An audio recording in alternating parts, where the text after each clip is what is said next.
መድፈኞቹ አርሰናሎች ለቼልሲው አሰልጣኝ ጥሩ ምላሽ ሜዳው ድረስ ሄደው በመስጠት ጣፋጭ የሆነች ድልን ይዘው መመለስ ችሏል።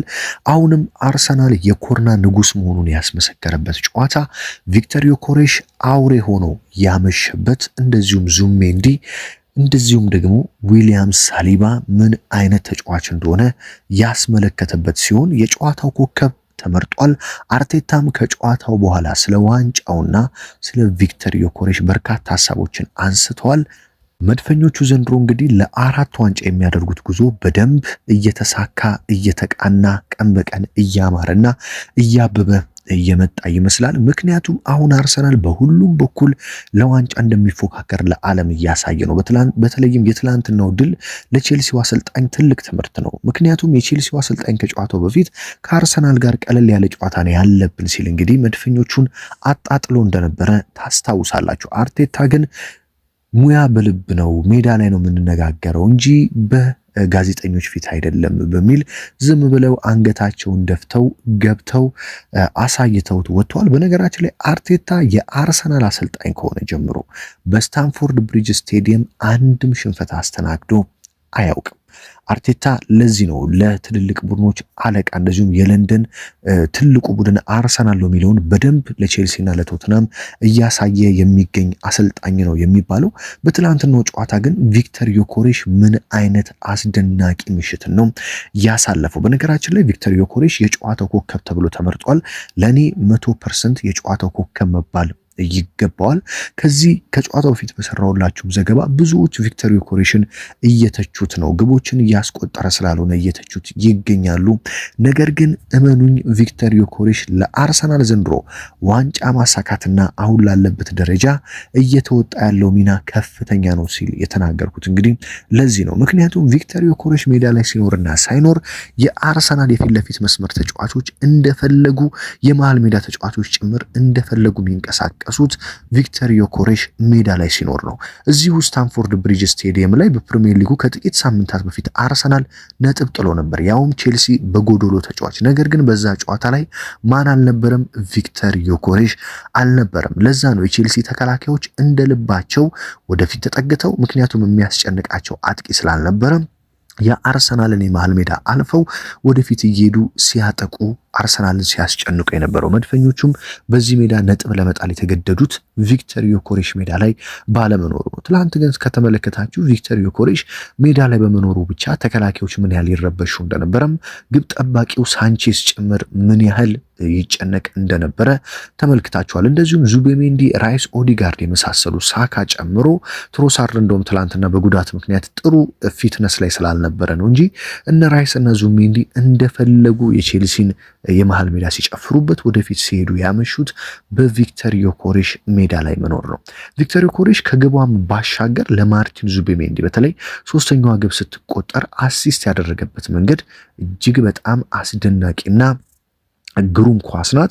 አርሰናል ያችን ኳስ ማስቆጠሩ፣ ምክንያቱም ጨዋታው 2-1 ሆኖ ነበር። ስለዚህ ረጅም ደቂቃዎች ነበሩ። ያቺ ግብ ባትቆጠር ቼልሲ ምናልባትም ያቻነት ግብ አስቆጥሮ ለመውጣት ከፍተኛ ትንቅንቅ ያደርግ ነበር። ነገር ግን ዮኬሬሽ ለአርሰናል በጣም ወሳኝ የሆነችውን ኳስ ነው ለዙቢሜንዲ አሲስት በማድረግ ማርቲን ዙቢሜንዲ ደግሞ የሚያስቆጥራቸው ግቦች እንዴት የሚያማምሩ ኳሶች ናቸው። ዙቢሜንዲ የማያምር ኳስ አታስቆጠር የተባለ ነው የሚመስለው። ምክንያቱም ከዚህ በፊት ያስቆጠራ እያንዳንዱን ግቦች ስታዩ እጅግ በጣም አስደናቂዎች ናቸው። አስቶን ቪላ ላይ ያስቆጠራትን ግብ ብትመለከቱ፣ እንደዚሁም ደግሞ ትላንትና ቼልሲ ላይ ያስቆጠራትን ግብ ብትመለከቱ እንዴት አይነት አስደናቂ ግብ እንደሆኑ ትመለከታላችሁ። ቼልሲ ተከላካዮችን እንግዲህ በማሸማቀቅ ነው ግሩም ግብ ማስቆጠር የቻለው። ሌላኛው ቤን ዋይት ነው የመጀመሪያውን ግብ ያስቆጠረው ከኮርና።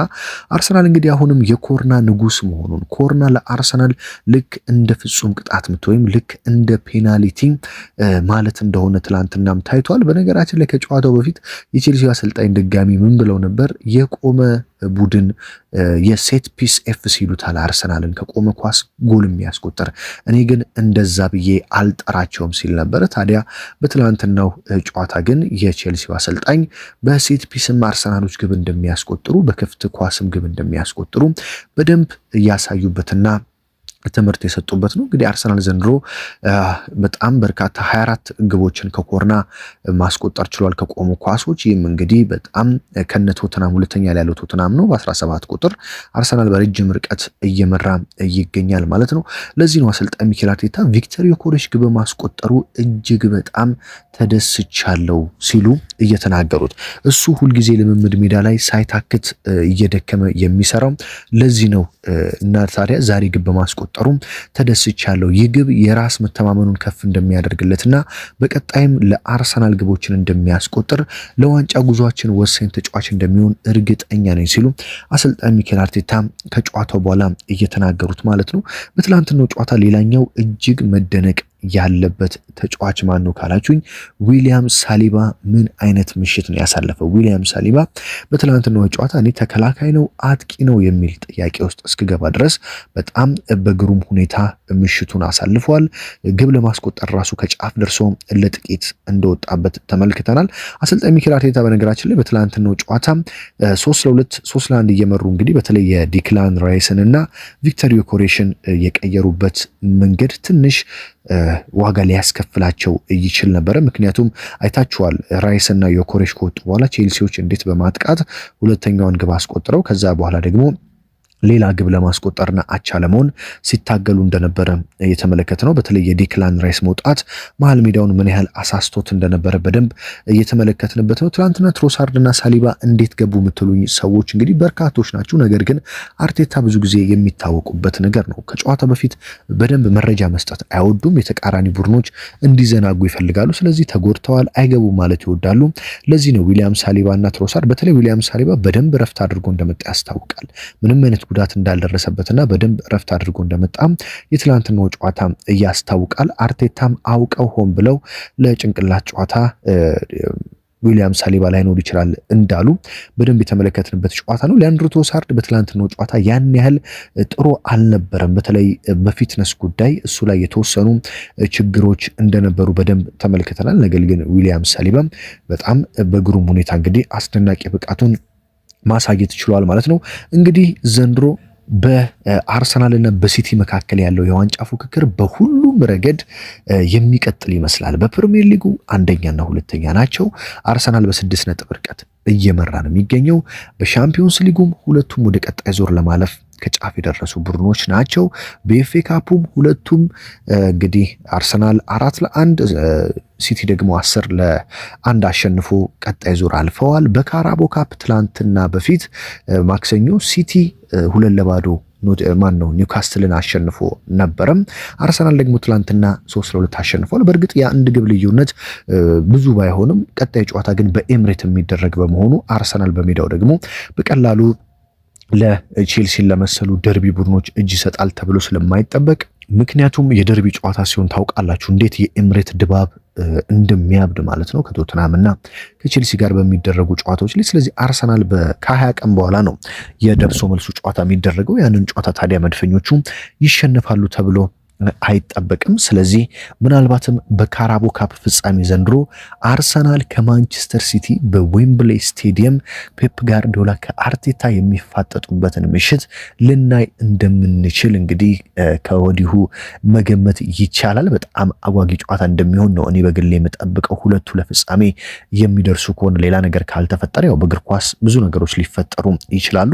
ነገር ግን ሁለቱ ለፍጻሜ የሚደርሱ ከሆነ አስቡት በፕሪሚየር ሊጉም በካራቦ ካፑም እንደዚሁም በሌሎች ዋንጫዎች የሚፎካከሩ ከሆነ ዘንድሮ በፔፕ ጋርዲዮላ በመምህሩና በተማሪው አርቴታ መካከል ትንቅንቆችን እንደምንመለከት ይጠበቃል። እንግዲህ አርሰናል አሁን ጨዋታዎችን እንደዚህ ቀለል እያደረገ ማሸነፍ መቻሉ ትልቅ ጥበብ ነው። የስኳድ ስፋት ምን ያህል ጥቅም እንዳለው በትላንትናው ጨዋታ መመልከት ትችላላችሁ።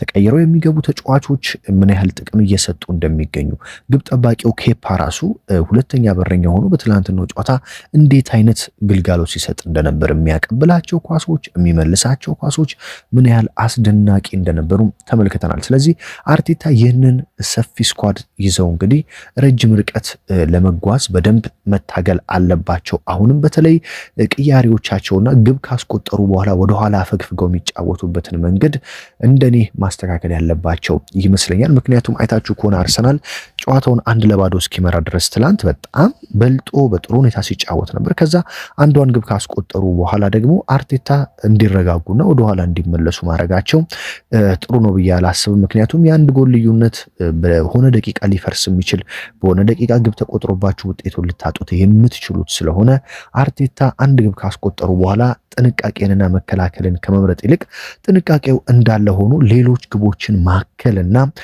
ጨዋታዎችን በደንብ አሳምነው ማሸነፍ መጀመር አለባቸው። ብዙ ጨዋታዎች ላይ እንዲጨነቁ የሚያደርጋቸው ራሳቸው ተጫዋቾቻቸው ወደኋላ እንዲያፈገፍጉ በሚያደርጉበት የታክቲክ መንገድ ስለሆነ ይህንን ታክቲክ አርቴታ በደንብ ማሰብ ያለባቸው ይመስለኛል። እንግዲህ ኤብሪቼ ኢዜ በትላንትናው ጨዋታ ለምን አልገባም የበርካቶቻችሁ ጥያቄ ነው። ነገር ግን በአሁኑ ሰዓት ኤብሪቼ ኢዜ ጥሩ ተጫዋች ቢሆንም እንደ ማርቲን ኦዴጋርድ ያሉ ተጫዋቾች በአስደናቂ አቋም ላይ መገኘታቸው ኤብሪቼ ኢዜ በተከላካይ ወንበር ላይ እንዲቀመጥ በተቀያሪ ወንበር ላይ እንዲቀመጥ አድርጎታል። ኦዴጋርድ እንደምታዩት ከጨዋታ በጣም እየበሰለ ከራይስና ከዙቢሜንዲ ጋር ያለው ጥምረት እየጣፈጠ ከሳካም ጋር እንደዛው አስደናቂ የውድድር ዓመት እያሳለፈ ነው የሚገኘው። ከረጅም ጊዜ በፊት የምናውቀውን ኦዴጋርድ እየተመለከትን ነው የምንገኘው። ኳሶችን ይሞክራል፣ ያስቆጥራል፣ አሲስት ያደርጋል። ስለዚህ ማርቲን ኦዴጋርድ ቋሚ ሆኖ መጀመሩ ያን ያህል ብዙም ሊያስከፋችሁ የሚገባ ጉዳይ አይደለም። ምክንያቱም አሁን ላይ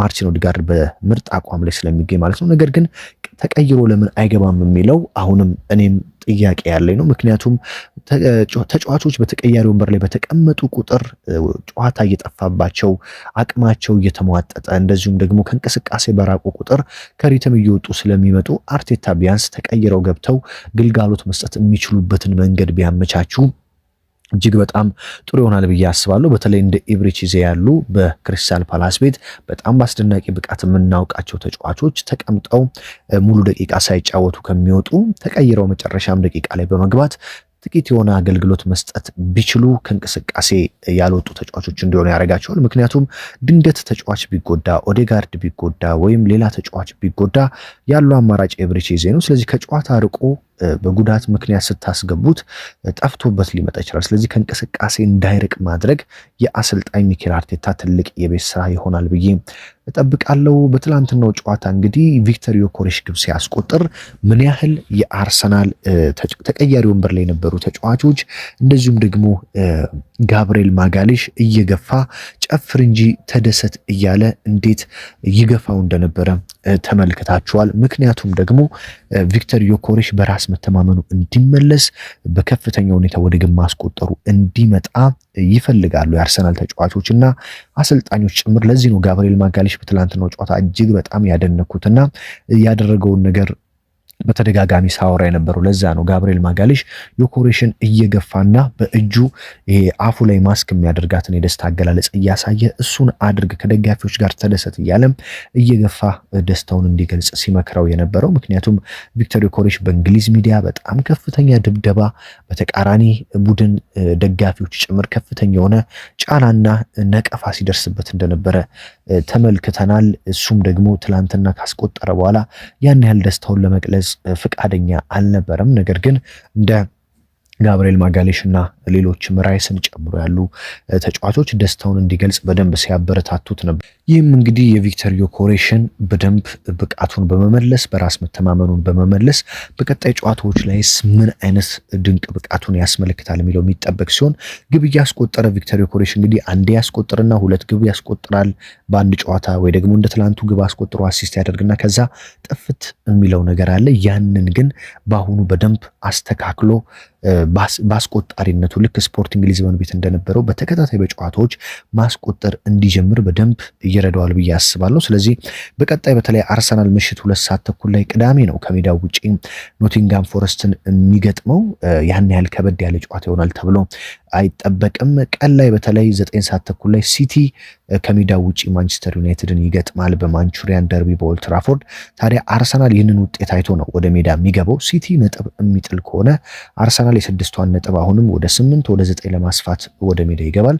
ሲቲ ድል የሚያደርግ ከሆነ ደግሞ የነጥብ ልዩነቱን ዳግም ወደ 6 ለመመለስ አርሰናል የሲቲን ጨዋታ አይቶ ስለሚጫወት በቅዳሜው ዕለትም አርሰናል ከሲቲ በኋላ መጫወቱ በደንብ ይጠቅመዋል። ሲቲ ቀድሞ ይጫወታል። ስለዚህ ሲቲዎች ቀድሞ ተጫውተው ነጥብ የሚጥሉለት ከሆነ አርሰናል ውጤት አይቶ በደንብ ለማስፋት ወደ ሜዳ ይገባል ተብሎ ነው የሚጠበቀው። እንግዲህ ከሜዳው ውጪ ተከታታይ ጨዋታዎች ያሉበት አርሰናል አንዱን ትላንትና ቼልሲን ድል በማድረግ ጀምሯል። ቀጣይ ደግሞ ኖቲንግሃምን ድል በማድረግ የሚቀጥል ከሆነ በቀጣይ ያሉበትንም ጨዋታዎች በአሸናፊነት በመቀጠል መድፈኞቹ ዘንድሮ የዋንጫ ዋነኛ ተገማች ቡድን መሆናቸውን ለዓለም ማሳየት የሚችሉበት የውድድር ዓመት ነው ብዬ አስባለሁ። እንደኔ እንግዲህ ዘንድሮ አርሰናል ከአንድ በላይ ዋንጫዎችን የሚያሳካ ይመስለኛል። በተለይ ፕሪሚየር ሊጉን እና ሌላ የሊግ ጨዋታ ወይም ደግሞ እንደ ኤፍ ኤ ካፕ እና እንደ ካራቦ ካፕ ያሉ ዋንጫዎችን አንድ ላይ የሚያሳካ ይመስለኛል። ያው ሻምፒዮንስ ሊግ ገና ስለሆነ የጥሎ ማለፍ ውድድሮችን ተመልክተን ግማሽ ፍጻሜ፣ ሩብ ፍጻሜ ስንመለከትና 16 ውስጥ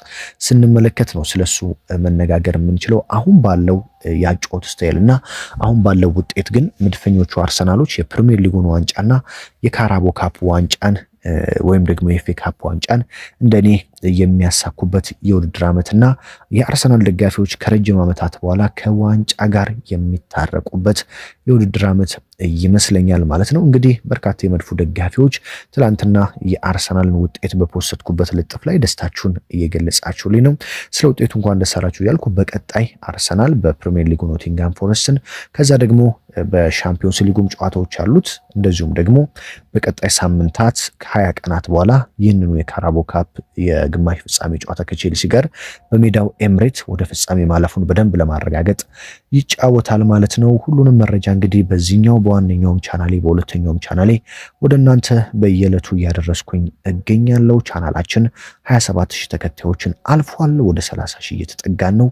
ለዚህም ከልብ ላመሰግናችሁ ወዳለው። ሁለተኛውም ቻናል በጣም በአጭር ጊዜ ተወዳጅነትን አግኝቶ ለበርካቶች ተደራሽ ሆኗል። ከልብ እሱንም ላመሰግናችሁ ወዳለው። እንግዲህ ብዙዎቻችሁ ኳሶችን በቀጥታ ስርጭት አስተላልፍልን ትሉኛላችሁ። እንግዲህ ነገሮችን የተለያዩ መሳሪያዎችን ለማመቻቸት እየሰራው እገኛለሁ። በቅርቡም እጀምራለሁ ብዬ አስባለሁ። ነገር ግን በውጭ ሀገር የምትኖሩ ውድ ቤተሰቦች የሆናችሁ እኔን ሰፖርት ማድረግ የምትፈልጉ ካላችሁ ቴሌግራም ቻናሌን እንግዲህ ኮመንት ቦክስ ውስጥ አስተያየት መስጫው ላይ ስትገቡ አስቀምጬላችኋለሁ የኔን የቴሌግራም ዩዘርኔም። እዛ ላይ በመግባት ቴሌግራም ላይ ልታናግሩኝ እና በአንዳንድ ነገሮች ሰፖርት ልታደርጉኝ ትችላላችሁ፣ የቀጥታ ስርጭቶችን ለመጀመር ማለት ነው።